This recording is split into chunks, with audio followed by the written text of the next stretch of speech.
L'histoire d'aujourd'hui nous vient de l'un de nos frères qui a vécu une expérience extraordinaire et terrifiante. Il est mort et s'est retrouvé en enfer, où il a rencontré un terroriste notoire et mondialement connu.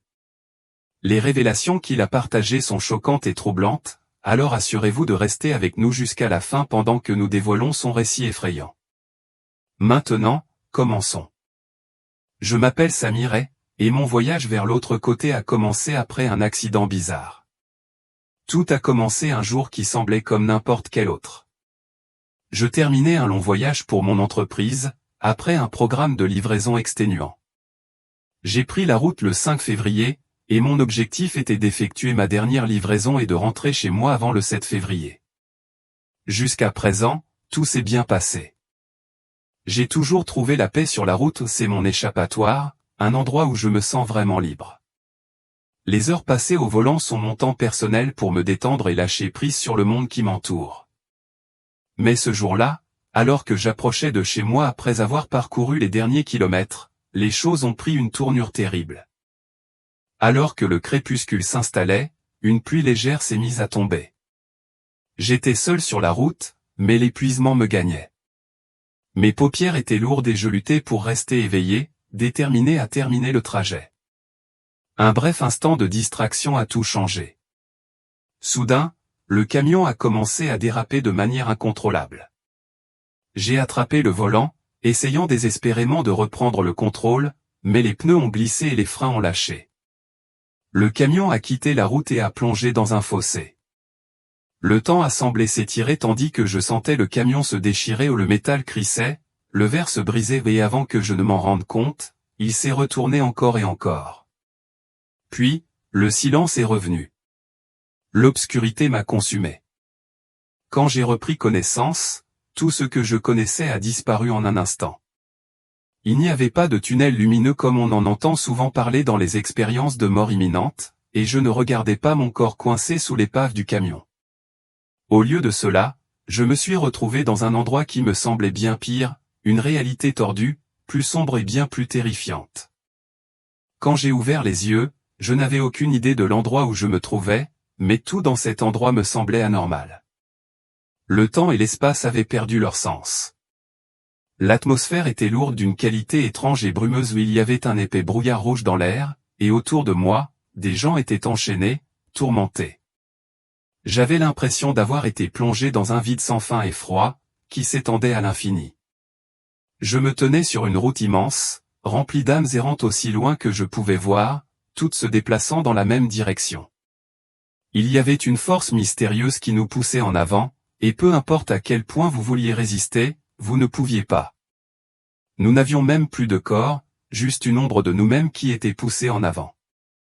Au fur et à mesure que nous avancions, je devenais de plus en plus mal à l'aise. C'était comme si la brume n'était pas seulement autour de moi où elle s'infiltrait en moi, me faisant me sentir encore plus perdu. J'ai commencé à prêter une attention particulière aux autres âmes piégées à mes côtés. C'est alors que j'ai remarqué quelqu'un de familier, un gars du lycée. Je ne me souvenais pas immédiatement de son nom, mais son visage était reconnaissable entre tous. Nous étions proches, nous traînions ensemble et nous amusions comme le font les adolescents insouciants. Mais maintenant, le voir ici, dans cet endroit cauchemardesque, m'a frappé de plein fouet. Le poids de réaliser que nous étions tous les deux en enfer était écrasant, et cela a brisé toute illusion que cela pouvait être autre chose que réel. À chaque pas en avant, la terreur et l'agonie en moi devenaient plus intenses. Ce n'était plus seulement un sentiment, je pouvais entendre les cris résonner tout autour de moi. Notre rythme s'est accéléré, bien qu'aucun d'entre nous ne se sentait épuisé, comme si une force invisible nous projetait de plus en plus vite au cœur de ce cauchemar. Devant, au lieu d'un gouffre béant, un immense réseau de vignes est apparu, s'étalant sur le paysage comme quelque chose de vivant, se déplaçant et pulsant alors qu'il piégeait les âmes, une par une. Les âmes englouties par les vignes hurlaient de désespoir, implorant de l'aide, mais leurs cris s'estompèrent rapidement lorsqu'elles disparurent dans la toile emmêlée. Ces vignes n'étaient pas seulement des plantes étranges où elles semblaient se nourrir de l'essence même de l'âme d'une personne, tirant leur nourriture de ses secrets les plus profonds et les plus sombres. Alors que je regardais plus profondément dans les branches tordues, des visages commencèrent à émerger sur les feuilles ou des visages familiers. C'étaient les visages d'amis en qui j'avais autrefois confiance, maintenant piégés dans les vignes, leurs traits déformés par la peur et l'angoisse. Mais ces visages n'étaient pas de simples reflets physiques des personnes que j'avais connues autrefois. Ils étaient des manifestations de leurs regrets les plus profonds, de leurs douleurs, de leurs pires peurs, tous liés aux vignes. Chaque âme était condamnée à revivre encore et encore ses souvenirs les plus obsédants, un cycle de souffrance sans fin, s'enfonçant plus profondément dans ses propres erreurs à chaque répétition. Les visages entre les feuilles tremblaient comme s'ils essayaient de communiquer, hurlant silencieusement pour être libérés, piégés dans une existence qui n'offrait plus d'espoir ni d'échappatoire. En regardant les vignes piéger les âmes, je me suis rendu compte que chacune d'elles représentait les erreurs majeures, les trahisons et les péchés que ces âmes avaient commis dans leur vie passée. Cette punition était bien plus qu'un tourment physique, c'était une agonie mentale et émotionnelle implacable. Les âmes étaient obligées d'affronter leurs actes les plus sombres pour l'éternité. Lorsque j'ai vu les visages de mes anciens amis s'élever parmi les vignes, me regardant avec des yeux creux, une terreur froide s'est installée au plus profond de moi. Pendant un instant fugace, j'ai désespérément souhaité ne pas finir dans ces vignes. Mais ensuite je l'ai senti, cette même force invisible resserrait son emprise sur moi, m'entraînant en avant à chaque pas, m'attirant plus profondément au cœur de la toile sombre. Les vignes s'étendaient, leur mouvement délibéré et vivant, et tandis qu'elles s'enroulaient autour de moi, je réalisais qu'il ne s'agissait pas simplement de plantes sans cervelle. Chaque vigne était un être sensible, conscient et calculateur. Tandis qu'elles me touchaient, j'entendais leurs murmures silencieux, des murmures qui portaient le poids du regret, des erreurs passées et des péchés longtemps enfouis mais jamais oubliés. L'enfer n'était pas l'enfer ardent dont on nous a tous parlé, ni rempli de créatures grotesques tapies dans l'ombre. Au lieu de cela, dans les yeux de mes vieux amis, je voyais les reflets de mes propres peurs, les peurs qui m'avaient hanté toute ma vie. Il devint clair que dans ce vide vaste et sans fin, nous étions tous entraînés dans un cycle incessant de tourments, une punition sans échappatoire, sans sursis, sans fin. Puis, mon attention se déplaça vers une zone où l'intensité de la douleur et de la souffrance était encore plus profonde. Les créatures s'y déplaçaient avec un objectif terrible, et le poids de l'angoisse des âmes dépassait tout ce que je pouvais décrire. J'ai senti une force invisible m'attirer vers cet endroit, me poussant à me rapprocher. Alors que je m'approchais, mon regard tomba sur une silhouette qui m'arrêta net, Oussama Ben Laden. Sa vue me stupéfia. Jamais, même dans mes rêves les plus fous, je n'aurais imaginé rencontrer une telle silhouette dans ce royaume du châtiment éternel. Au premier coup d'œil, Oussama Ben Laden semblait différent de ce que j'avais imaginé. Son corps était marqué de graves brûlures et de blessures profondes, mais malgré son apparence défigurée, je l'ai immédiatement reconnu.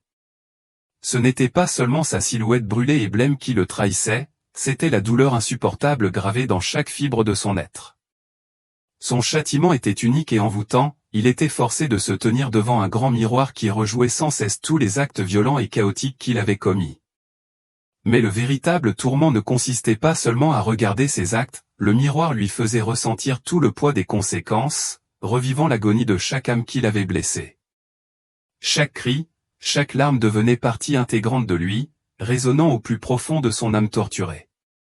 Il n'y avait aucune échappatoire, aucun moyen de fermer les yeux ou de se détourner du reflet de sa propre cruauté.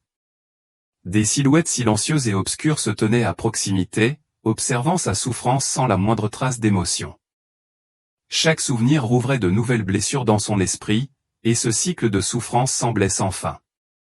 Alors qu'il endurait ce tourment inimaginable, son regard croisa le mien.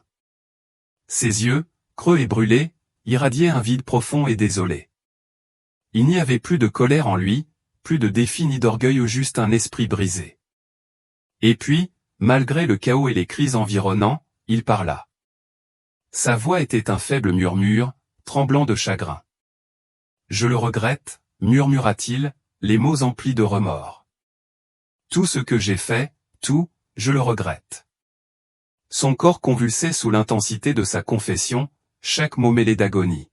« Je pensais suivre la volonté de Dieu, continua-t-il, mais c'était un terrible mensonge. » Alors qu'il admettait les mensonges qui avaient motivé ses actes odieux, je réalisais que j'étais témoin du tourment ultime d'un homme qui avait infligé des souffrances inimaginables à d'autres. Même si son âme était imprégnée de regrets, il n'y avait aucun pardon pour lui, aucune échappatoire au destin qu'il s'était scellé. Sa souffrance ne cesserait jamais. Alors que je m'enfonçais plus profondément dans ce royaume, une autre silhouette émergea de l'ombre cette fois, c'était Mouammar Kadhafi. Son châtiment n'était pas moins brutal. D'épaisses chaînes brûlantes transperçaient sa chair comme des fers chauffés à blanc, et sa voix autrefois puissante s'était réduite à un gémissement rauque et douloureux. Il n'était plus la figure autoritaire d'un dirigeant, mais une âme piégée dans une angoisse éternelle. Des entités démoniaques le fouettaient avec des fouets brûlants, et à chaque coup, sa peau gonflait et se craquait, la douleur était incommensurable. Pourtant, au-delà du tourment physique, il y avait un fardeau plus grand, un remords infini qui pesait lourdement sur lui. L'arrogance et l'orgueil qui marquaient autrefois son visage avaient depuis longtemps disparu, remplacés par des yeux usés par une souffrance sans fin. Il m'a vu le regarder, et pendant un moment, nos regards se sont croisés. À cet instant, c'était comme s'il avait compris que j'étais témoin de sa douleur. Convulsé de douleur, il s'écria « Je regrette », faisant écho à la confession précédente de Ben Laden. Tout ce que je croyais, tout ce que j'ai suivi était une tromperie. Je pensais tout comprendre, mais ce n'était pas le cas. Sa voix était remplie d'une conscience tragique, d'une compréhension que tout ce à quoi il s'était accroché autrefois n'était qu'un mensonge. Ces mots, dégoulinants de regrets, étaient un rappel obsédant que peu importe la puissance de quelqu'un dans la vie, à cet endroit, tout ce qui restait était un tourment et une tristesse sans fin. Ces mots étaient si chargés de douleur qu'il était clair qu'il était écrasé sous le poids des mensonges qu'il avait proférés tout au long de sa vie. Je pensais accomplir la volonté de Dieu, se lamenta-t-il, sa voix s'élevant à peine au-dessus d'un murmure, mais en réalité, je n'étais qu'esclave de ma propre arrogance. Le regret pesait lourdement sur ses mains liées, chaque mot dégoulinant d'angoisse. J'ai gardé mon peuple sous contrôle, continua-t-il, une profonde tristesse l'enveloppant. J'ai tué d'innombrables innocents, le pouvoir était mon seul mobile. Maintenant, je vois que je n'étais qu'un pion dans un jeu bien plus vaste. J'ai cru aux mensonges. J'ai fait confiance à mon propre ego et aux fausses promesses de ceux qui prétendaient parler au nom de Dieu. Alors qu'il parlait, son regard se fixa sur le mien, le désespoir gravé sur son visage. « Dis-leur », supplia-t-il avec urgence, sa voix s'élevant avec intensité. « Dis-leur à ceux qui sont toujours prisonniers de ces mêmes mensonges. Sois honnête avant qu'il ne soit trop tard. » Ces mots résonnèrent dans mon esprit, un avertissement obsédant destiné à résonner chez quiconque s'accrochait encore à ses croyances erronées. Puis, soudain, tout changea. L'obscurité suffocante de l'enfer, la douleur interminable, la chair brûlante, les odeurs rances et les cris désespérés disparurent en un instant. Je fus replongé dans la dure réalité d'une chambre d'hôpital comme si j'avais été arraché à l'enfer lui-même. Mes poumons brûlaient tandis que je cherchais de l'air, la sensation de respirer me paraissant étrangère après ce que je venais de vivre. Chaque respiration me reconnectait lentement au monde réel, mais l'incertitude obscurcissait mon esprit. Que venait-il de se passer? Était-ce un rêve ou avais-je vraiment été témoin de ces scènes terrifiantes? Les cris de Ben Laden et de Kadhafi résonnaient dans mes pensées, leurs voix angoissées planaient comme une ombre sur ma conscience. Tout cela me semblait bien réel, la souffrance, les cris et les âmes pleines de remords que je rencontrais. Aucun rêve ne pouvait expliquer la vivacité de tout cela. J'avais été témoin de l'enfer, et le poids de cette réalité pesait lourdement sur ma poitrine, me laissant aux prises avec les implications de leurs regrets et les vérités auxquelles j'avais été forcé d'affronter. Mon expérience dans ce royaume terrifiant était vraiment inoubliable. La révélation la plus effrayante que j'ai eue a été la vérité troublante selon laquelle l'enfer n'est pas réservé uniquement aux non-croyants ou à ceux qualifiés de « mauvaises personnes ». Non, même les individus qui professent leur foi mais ne vivent pas selon la sainteté de Dieu se sont retrouvés piégés dans cet endroit horrible. J'ai vu des gens d'horizons divers d'anciens chrétiens qui avaient modifié leurs croyances pour s'adapter aux normes sociales damnées pour l'éternité. Ceux qui cherchaient à réconcilier leur foi avec le monde qui les entourait étaient là aussi, accablés de profonds regrets qui résonnaient dans l'obscurité. Ce que j'ai compris, c'est que croire ne suffit pas. Aller à l'église et accomplir des rituels religieux ne peuvent pas remplacer une vie qui reflète véritablement la pureté de Dieu. Nous devons nous efforcer de marcher dans la sainteté, en adhérant aux enseignements du Christ, quelles que soient les opinions ou les pressions du monde. Nos actions, tant dans cette vie que dans la suivante, ont des conséquences auxquelles nous ne pouvons échapper. Ce message est crucial pour tous les croyants, et surtout pour vous. En tant que personne revenue du bord de l'enfer, je vous exhorte à examiner attentivement votre vie. Considérez vos compromis, les fautes apparemment mineures que vous pourriez négliger et toute négligence de Dieu dans votre routine quotidienne. Ces choix peuvent avoir des répercussions éternelles. N'oubliez pas que ce qui compte vraiment, c'est l'état de votre âme, pas seulement votre foi professée. Merci d'avoir écouté mon histoire. Je me suis senti obligé de partager cette expérience, et maintenant c'est à votre tour de la partager également. Faites passer le message en partageant cette vidéo avec vos amis et votre famille afin qu'ils puissent saisir ce message essentiel.